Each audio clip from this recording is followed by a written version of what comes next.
In the previous video analyzing the first aspect of the lore and world of Mirror's Edge Catalyst, I talked about who the runners are, what they do, and the individual main members that we meet in the Catalyst storyline. In this video, I look at the story behind a faction known as Black November, and how a conflict grew between them and a greater power. The greater power can only be known as the Conglomerate. I also studied the story of Rebecca Thane, who is the founder of Black November, and who we first meet about halfway through the Catalyst storyline. She's also involved in a series of dead drop recordings known as surveillance recordings in this game that take place during the November riots. There's quite a bit to talk about since this is the start of a series of war-driven history that Cascadia holds. So without further ado, let's begin this history class. So in order to start talking about Black November, we have to talk about who the hell Rebecca Thane is. Like mentioned a bit earlier, she is the founder of Black November. The reason behind its founding was due to her absolute rage caused by the violent disaster that is only known as the infamous November riots, where some of her closest friends were killed. But let's backtrack a wee bit. Rebecca was an idealist and a proponent of workers' rights and social justice. She was known to have an aggressive demeanor, which was ramped up after the riots caused her to be more driven by revenge, and I mean ramped up. She always suggested somewhat violent decisions against the government and corporate. She was rivaled by other movement leaders like Noah and Faith's parents, Martin and Erica Connors. But when the Connors were killed in the riots, Noah evaded and stuck to the rooftops, while Rebecca was left to continue the protests. It was soon after that when Black November was born. Black November is a resistance movement first and foremost, an organization built to take down the Conglomerate in any way possible. Black November also makes an appearance in the Exordium storyline. Interestingly enough, we even see Celeste from the original game have a deal with them in this storyline. They provided her with protection and allowed her to travel through their territory. In exchange, Celeste had to provide her group of runners to do runs for them.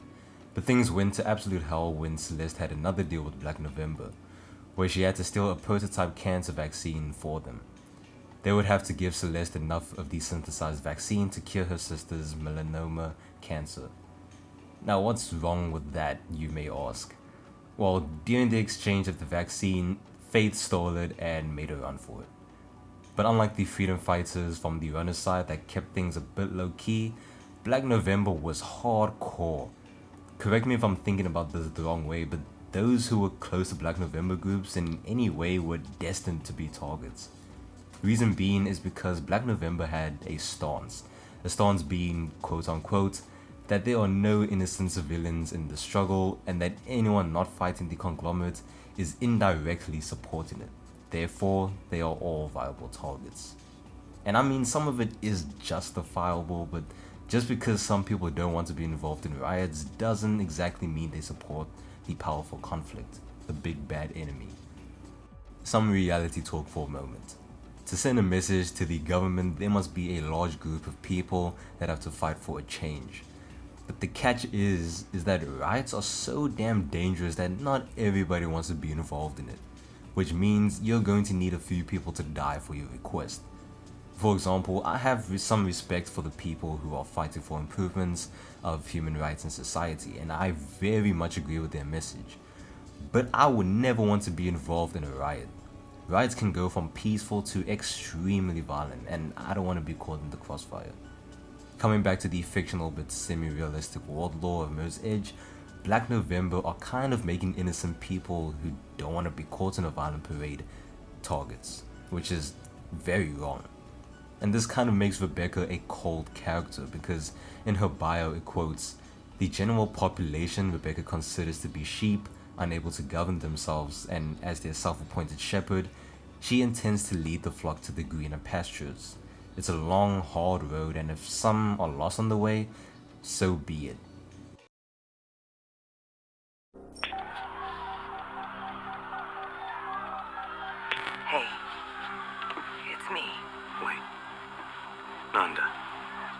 that you? How are you? How am I? Where the hell are you? Are you in glass? The whole city is coming apart. Don't worry, I'm safe. And I'm in glass. I just wanted to hear your voice. Tell me where you are, and I'll send my people to pick you up. The rioters are killing people out there. No, it's not the rioters. It's Krugersec. They started it. I don't care. It's not safe. Tell me where you are. No, it's best this way. I'm gonna fight them. Martin Connors urged us to remain peaceful, and they killed him. And his wife, too. God knows what happened to the kids. I gotta go. Nanda! I love you. Now before I get to the Conglomerate, I want to briefly talk about the parts Diverged recordings, which take place during the November riots. Now admittedly, these recordings are a little hard to break down since the mini storyline within them isn't 100% clear, but I'll try anyway. It follows a woman named Nanda, a friend of Rebecca and a possible love interest of Dogan, a mysterious crime boss. She survives the November riots and tries to escape the city. But while she's trying to escape, there's someone who is looking for her, supposedly hunting her down since she says that she can't let him find her. Not yet anyways. She goes on to say, He's not dangerous. Well, rather, he's very dangerous, but not to me. He loves me. That's part of the problem. Now I would assume that she's talking about Dogan, but to who is a mystery. Nanda also mentions a she, which could refer to Rebecca or a mystery woman, saying that But I need to stay beneath the radar for a while. He's probably got you pegged already, and that's fine. But that's also why I can't tell you where I am right now. And she can't know either. She must never know that me and him are connected. So please don't say anything. in the next recording it becomes very much clear that the mystery woman is indeed Rebecca. You're right. She's psychotic. This is not the right way to fight the corporations. I'm getting out. And you should too. Which I couldn't help but agree with. Rebecca is a questionably violent leader, but this recording raises a question about her position in Black November. It continues, Not only that, but I found evidence that someone else is pulling her strings. I'll tell you more when we meet, but suffice to say that it's bad. Really bad. which raises two questions. Is Rebecca the true leader of Black November, and who is this mysterious person pulling the strings? Lastly, I want to talk about Nanda. In parts Diverged recording number 2 and 3, Nanda is heard conversing with Rebecca about some secret. And I have a theory that Nanda is undercover working with Rebecca. She even mentions a secret project which would later be known as the Reflection Project. And I also have another very rough theory that Nanda might possibly be Aline Mera, who we meet later in the game. I say rough because looking at her bio, it doesn't really add up, but her voice and her involvement with Reflection very much does. And from what I remember of the Catalyst storyline, I think I did hear her mention Dogan once, at least. But that's all I have to say about Black November and the parts Diverged recordings. Finally, we move on to the infamous Conglomerate.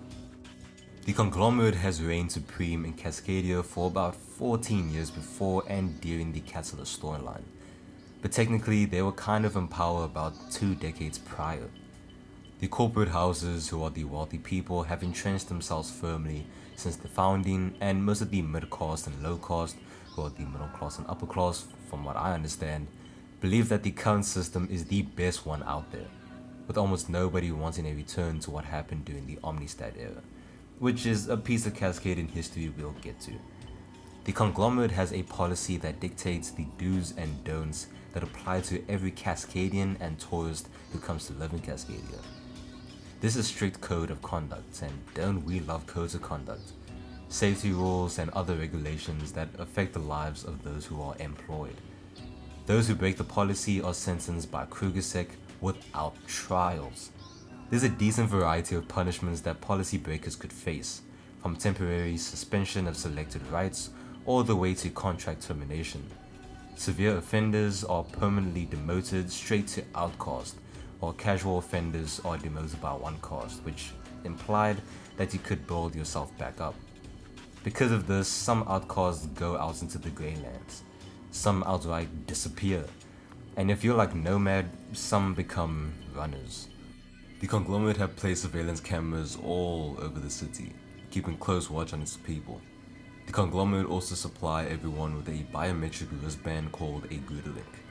A grid link basically tells the Conglomerate who you are as well as your financial status, whether you're a low, mid, or an outcast. If citizens disabled their links, it was considered grounds for contract termination, with a few chances depending on whether it was by mistake or victimized crime. But outcasts and off-grids have no grid link whatsoever. That's how much the Conglomerate doesn't really care for the extremely poor. In the Cascadian history document titled The Conglomerate Seizes Power, it is said that among the general populace, especially the mid-caste, there was an outrage at the protesters due to the damage and deaths caused in the riots. So the Conglomerate called out the assembly and their ineptness when it came to handling the situation. Large gatherings and protests were forbidden, strengthening the Conglomerate in the process. The assembly took minimal measures, yada yada yada. And the Conglomerate declared the assembly unfit to rule Cascadia, with oppositions to the declaration disappearing, which meant the Conglomerate was able to rule the nation that was Cascadia. The City of Glass was selected to be a symbol of the Conglomerate's greatness, and the rest is kind of unimportant to the situation. So what sparked Black November to be at continuous war with the Conglomerate? That is what we're gonna find out. The policies of the Conglomerate and their rise to power led to and was the result of the deaths of many people, and they kind of just swept it under the rug. Rebecca and many others, including Faith, lost some good people in that campaign, and the Conglomerate widely disregarded it. So Black November's goal to take down the Conglomerate is mostly driven out of revenge and fighting for a greater freedom. But there's a problem, and it's mostly out of suspicion, concern, and distrust. What if Black November were to take the Conglomerate's place, especially with Rebecca behind the wheel? Remember, Rebecca is nearly as dangerous and as hardcore as the enemy factions in the world of Mirror's Edge Catalyst, and at times she's really selfish. She could easily go from a supposed freedom fighter to a powerful killer governing Cascadia, while literally discriminating against everybody in association with Krugersek and the Conglomerate. Okay, I might be jumping to conclusions or reading too much into it, but if you've played through Catalyst's campaign and listened to what Rebecca says and how she says them, you can more or less see what I'm trying to say. Rebecca is a woman purely driven by revenge. So if she were to fulfill her goal of overthrowing the government, would she feel like she accomplished something and just let the runners or whatever ally faction take over? Most likely not. While Black November in general are they're supposed to be good guys, Rebecca is far from a good person, hence affecting the overall moral status of the group. It puts them in a grey area. They're like anti-hero freedom fighters battling a bigger evil until they win and they become the new bigger evil. I really wish the Catalyst storyline properly utilized the subplot, because by the end of the campaign, when Faith says that everything that happened throughout the story didn't mean a single damn thing, is when the subplot begins to feel pointless, and with much better writing, better characters, and an overhauled narrative that feels rewarding and makes characters' actions a bit more intelligent and nonsensical, this subplot could have been fairly intense when it comes to the character actions, and we might not ever return to this world of Mirror's Edge, let alone return to the series. Now there's a few little details and mini storylines I didn't cover in this video that regards Black November in a mild way, and that's through this game's audio logs and such. But the parts Diverged audio logs felt a bit more integral than the others. But overall, Black November is a slightly challenging subject and entity within the lore and world of Mirror's Edge Catalyst. Their morals are skewered by one out-of-hand character, whose tough and dominant personality paired up with a bloodthirsty goal results in a troublesome member of Cascadian society, not only to the Conglomerate, but to the runners as well. Rebecca is cold and brutal. She lacks empathy, she's not willing to listen and understand the other side. Compared to the runners, Black November sticks to the shadows and are armed to some capacity. Many of the members are dark and mysterious, like ninjas in a dystopian future that we barely see in action throughout the game. Black November's involvement in the Catalyst storyline constantly reminds me of how dense the lore and world of Catalyst is, but how badly it's implemented into the main storyline. I have yet to properly read Mirror's Edge Exordium, but from what I've heard, the stories in these comics are much better executed than what Catalyst has to offer. I'll get to that at some point. In the next video, I'll be looking at a much grander tale of a much grander scale. We'll be stepping away from the factions a little bit, and we're really digging into the world of Catalyst. In the next parts of the lore and world of Mirror's Edge Catalyst, I'll be analyzing the many aspects and stories of Cascade in history.